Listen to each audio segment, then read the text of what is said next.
नमस्कार। तिब्बत टीवी के हिंदी प्रसारण में स्वागत है। तिब्बत टीवी के साप्ताहिक हिंदी समाचार में हम दर्शकों को परम पावन दलाई लामा, वर्तमान तिब्बत के परिस्थिति, निर्वासन में तिब्बत तथा तिब्बत मुक्ति साधना के संदर्भ में जानकारी प्रस्तुत करते हैं। मैं हूं तेंजिन पेलजोर। आगे देखिए इस सप्ताह के प्रमुख खबर। परम पावन दलाई लामा जी और केंद्रीय तिब्बती प्रशासन ने न्यूजीलैंड के नवनिर्वाचित प्रधानमंत्री माननीय क्रिस हिपकिंस को बधाई दी। परम पावन दलाई लामा जी ने टी.एन. चतुर्वेदी स्मृति व्याख्यान के उद्घाटन समारोह को संबोधित किया। परम पावन दलाई लामा जी का धर्मशाला आगमन। केंद्रीय तिब्बती प्रशासन ने भारत के देशवासियों को 74वें गणतंत्र दिवस की शुभकामनाएं दी। जापानी बौद्ध संघ ने चीन सरकार द्वारा परम पावन दलाई लामा जी के पुनर्जन्म मामले में हस्तक्षेप करने के लिए निंदा की।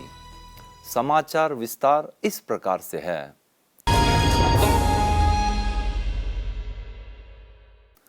परम पावन दलाई लामा जी ने अपने एक शुभकामनाएं संदेश में माननीय क्रिस हिपकिंस को न्यूजीलैंड के नए प्रधानमंत्री चुने जाने पर बधाई दी है।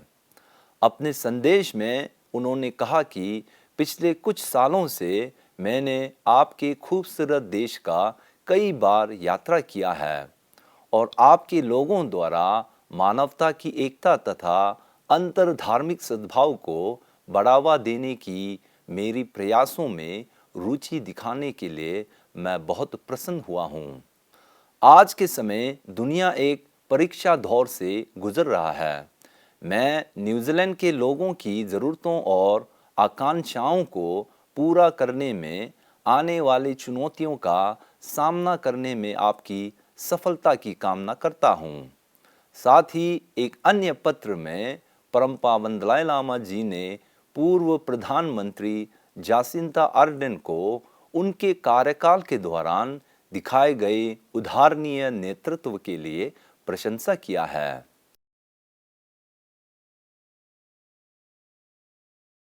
इसी प्रकार सिक्योंग पेम्पा थिरिंग ने न्यूजीलैंड के नवनिर्वाचित प्रधानमंत्री क्रिस हिपकिंस को केंद्रीय तिब्बती प्रशासन और तिब्बती लोगों की ओर से बधाई दी है। बोध गया से दिल्ली पहुंचने पर परम पावन दलाई लामा जी ने 21 जनवरी 2023 को भारतीय लोक प्रशासन संस्थान में टी.एन. चतुर्वेदी स्मृति व्याख्यान के उद्घाटन सत्र को संबोधित किया था। स्वर्गीय श्री चतुर्वेदी जी भारतीय प्रशासनिक सेवा के एक प्रतिष्ठित सदस्य थे। इस अवसर पर चतुर्वेदी परिवार आईपा के महानिदेशक एस.एन. त्रिपाठी, नेहरू स्मृति संग्रहालय तथा पुस्तकालय के उपनिदेशक आर.के. मिश्रा तथा अन्य गणमान्य व्यक्तियों ने परम पावन जी का स्वागत किया। अपने संबोधन में परम पावन दलाई लामा जी ने कहा कि तिब्बत में जब मैं बच्चा था तब मैंने प्राचीन भारतीय ज्ञान की पहलुओं के बारे में सीखा था। बाद में जब भारत में शरणार्थी के रूप में आया, भारत सरकार का अतिथि बना, तब से लेकर अपने जीवन की ज़्यादातर समय यही बिताया है।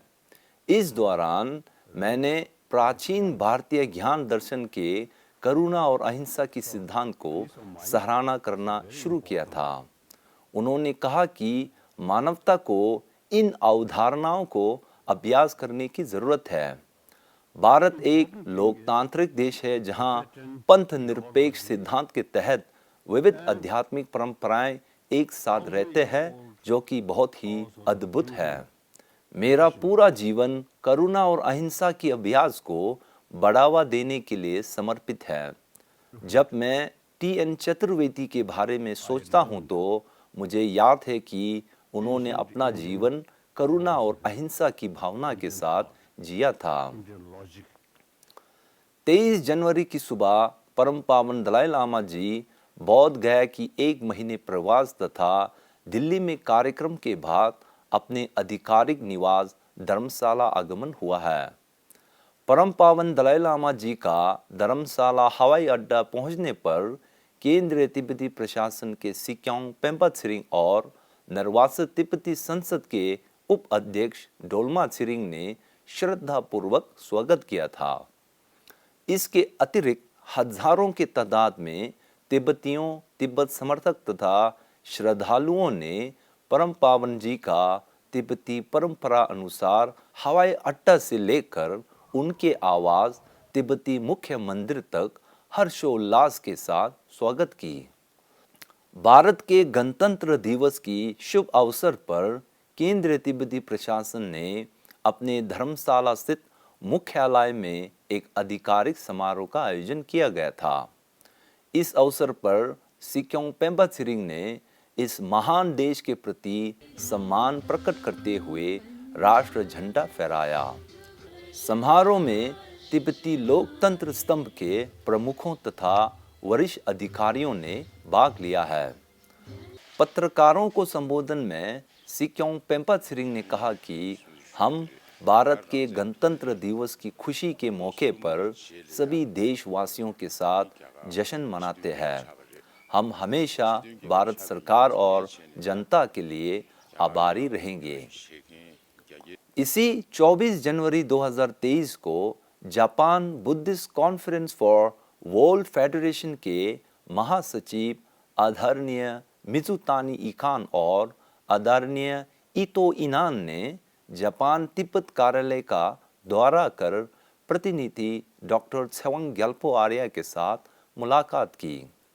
बैठक के दौरान जापानी प्रतिनिधि मंडल ने चीन द्वारा तिब्बत के अंदर धार्मिक उत्पीड़न के संदर्भ में दिए गए अपने बयान का प्रतिलिपि प्रस्तुत किया था। इस बयान में जापानी बौद्ध संघ ने चीन सरकार द्वारा तिब्बती अवतार लामाओं के चयन में दखल देने तथा परम पावन दलाई लामा जी के पुनर्जन्म मामले में हस्तक्षेप करने के लिए निंदा किया था। साथ ही उन्होंने कहा कि कम्युनिस्ट चीन जो धर्म में विश्वास नहीं रखते हैं, वह तिब्बती धार्मिक मामले में दखल दे रहे हैं। यह विश्व भर के सभी धार्मिक समुदाय, विशेषकर बौद्धों का अपमान है। इसी के साथ आज का खबर यही समाप्त होती है। अगले हफ्ते हम फिर मिलेंगे। मुझे दीजिए आज्ञा। धन्यवाद।